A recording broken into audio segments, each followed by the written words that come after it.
Hi, this is Brenda from Rock and Load. I'm in the limelight in Belfast tonight, and Tony Campos from Fear Factory has very kindly agreed to answer some questions for me. Thank you, Tony. How are you? I'm doing all right.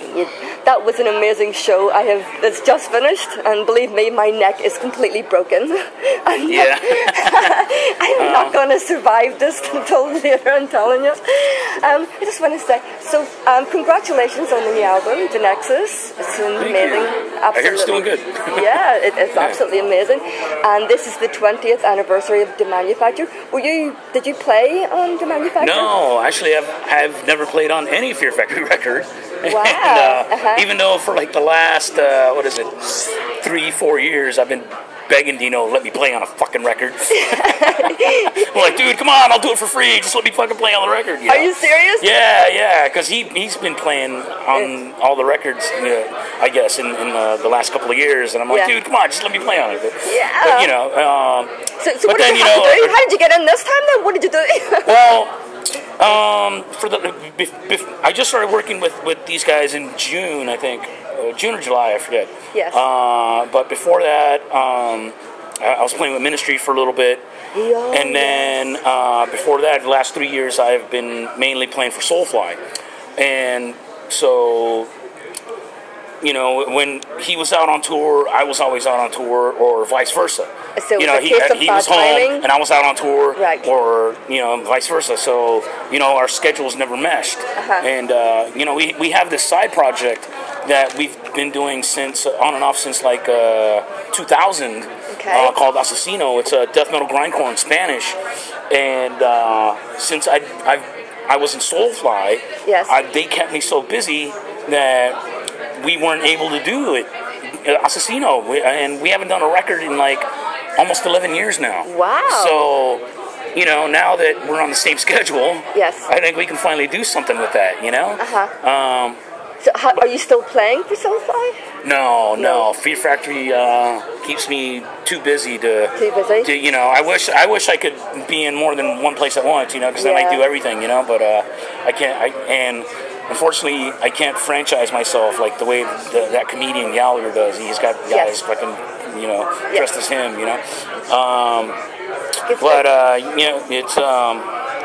It's funny how it all worked out, because at the end of last year, towards the end of last year, I was finishing up with Soulfly, and Max Cavalera, he had this other side project he was doing with Troy from Mastodon and Greg from Dillinger Escape Plan, Kill or Be Killed, and they said they were gonna. He said that he was gonna be doing that for like the beginning of the year of next year. So I was like, oh man, what the fuck am I gonna do? And then Al Jorgensen calls me and he's like, hey, I'm touring again next year. It's just starting in January. Can you do it? I'm like, yeah, man. It doesn't look like you had any choice. It just fell in my lap, Yeah. So then, the first tour I did with Ministry, beginning of this year, was the Soundwave Festival in Australia. Wow. And it just so happened that Fear Factory was on right before Ministry. And so I'm hanging out, Dino's an old friend of mine, I've known him for like almost 2 decades. And, so I'm hanging out with those guys, and I'm talking to Matt, their bass player at the time. Yes. And he was telling me that after that tour, he was retiring, because he wanted to spend time with his children at home. And I'm like, kidding me? I'm like, oh really? Okay. So, so then I started talking to Dino, and they were still in the middle of recording Genexus. Wow. So after that tour, they went back home and kept recording Genexus, and I finished up with Ministry.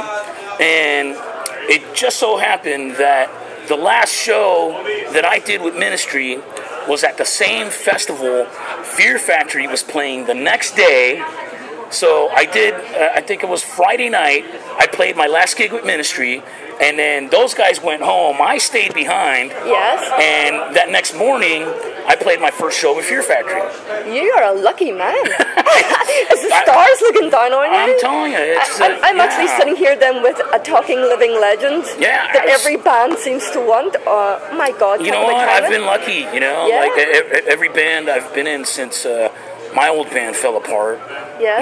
Most of the gigs I've gotten has been, with bands and people I would have chopped my left nut off to play in, you know, and you know, so like I get to play with people I grew up listening to, you know, that influenced me, that made me the musician I am today, you know.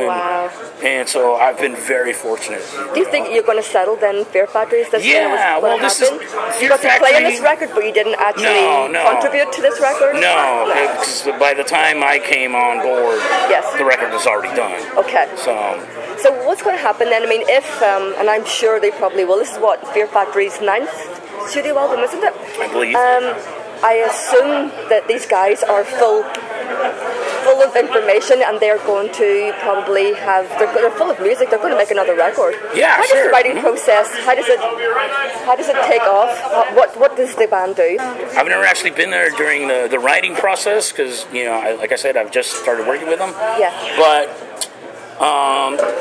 I've had this discussion with Dino, and it kind of goes the same way when we write for our project, Assassino. Right. And basically, he likes to write with drummers. Right. So he likes to write with a drummer in the room, doing riffs and exchanging is that beats. All I read somewhere that it's not all physical drums, it's on computers as well? Yeah, they did that, I believe, on 2 records prior. They were between drummers. Yes. And they just decided to program everything, you know? But, you know, on this last record, Mike Heller played on all the songs. All the songs, yeah, it's just physical drums? Yeah, physical drums, except for one, I believe, Dean Castronovo, who was in Journey, played one of the songs. So. Okay. Because I was thinking, I've lost my thought now, to do with the writing process, I read, it was probably Dino that I read, wrote that you basically, Fear Factory basically writes their songs in like 2 halves. Is that correct? Because I'm wondering how that works, because for me, if you're writing a song and it's got 2 different halves and then somehow they bridge, if you write 5 songs or 10 songs, that's practically only 5 songs, you know what I mean? Because it's like, you could make 10 songs out of those 5. Yeah, I mean, I don't think I've ever heard him say that. You know, if that seems to work for him, because you know, he's written some pretty amazing songs. You know? Will you be able to come to the table and say, "This is what I want to do," or "This is what I feel"? Or do you want to do that? I mean, yeah, sure. I'd love the chance to do it, but at the same time, I wouldn't want to dilute what Fear Factory is. Yes. You know? Yes. And so they are unique. They've got this sound. Yeah. So, you know, even in when we do our side project, he does most of the music writing. I'll contribute with the riff or 2 here and there, but mostly I contribute to the lyrics. I play bass and do the vocals in that band. Wow. So you know, that's where I get to express myself is in the lyrics. Okay.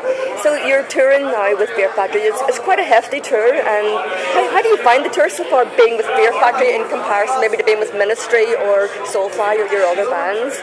Well, do you find there's a different reaction from the crowds, or to you even? I mean, it's just slight differences, you know. Like some bands, like they do better in certain markets, you know. Like say like Ministry, they do good pretty much everywhere, you know. And you know, so some other bands might not sell as many tickets. Like this very building here we played tonight. Yes. I was here a year ago with Soulfly in the little room up here. Yeah, Limelight too? Yeah, I didn't see that. I missed that, I'm sorry. So, you know, that's just you know, that's just the kind of differences. I would love to see Soulfly. You know, I loved being in Soulfly. It was, you know, they treated me very well. And, you know, Max is one of those guys that I grew up listening to, and, you know, and it had a big influence on me, you know. And, you know, to get to be in a band with him, you know, and get to play classic Sepultura songs, you know, and you know, the teenage me would have fucking stood there in disbelief, you know. And I go, shit, I'm playing songs and singing along with Max Cavalera, you know. So, you know, it's experiences like that, you know, that like really, yeah, it just make looks me feel like I'm just a fucking lucky fan. You know? This is your life. Yeah, you know, and I actually get to make a decent living doing this. You know, that's the kicker. You know, I can pay my mortgage, I can feed my dogs, I can, you know, I can help with my parents every once in a while. You know, it's great. You know, I'm really lucky. I'm going to start to wrap things up because I'm conscious of the fact that you need to have a bit of a rest. It was wonderful to see you on stage tonight doing what you did. You look like you've been in Fear Factory forever. It was an amazing show. I can't stress that enough. Now, it's hard to believe that, I mean, you're not traumatized. Are you traumatized from the bus crash? Not at all. I barely woke up. Really? No way. Like, I woke up because the impact forced my elbow into the side of my bunk. Yes. And so I kind of hit my elbow, and I was like, "Ah, what the fuck, man!" And then after I looked out. I didn't even get out of my bunk. I opened the curtain, looked out, and like I saw the part of the windshield cracked. I'm like, I guess we hit something, and I went back to sleep. Oh wow! Like 3 hours later, they woke me up and like, "Hey, we're switching buses." I'm like, fuck, all right. So I got off. So if you had been playing bad tonight, you could have used that as an excuse, but you obviously didn't. You were actually on fire. I absolutely loved Fear Factory tonight. I've never seen them before. You've experienced for me. I had a bunch of other questions, but you know what? I'm going to wrap it up by saying thank you very much. And do you have a message for any more? I mean, are you coming back? Is Fear Factory coming back with Tony Campos? Oh, absolutely. There's already plans in the works for this summer. I believe I heard Bloodstock being mentioned. Yeah. So there's definitely plans to come back this summer. Brilliant. Yes, yeah. That's fantastic. Tony, you've been an absolute gentleman. I'm going to let you go. Thank you very much for talking to me. I think your fans are waiting for you. Well, don't go too soon.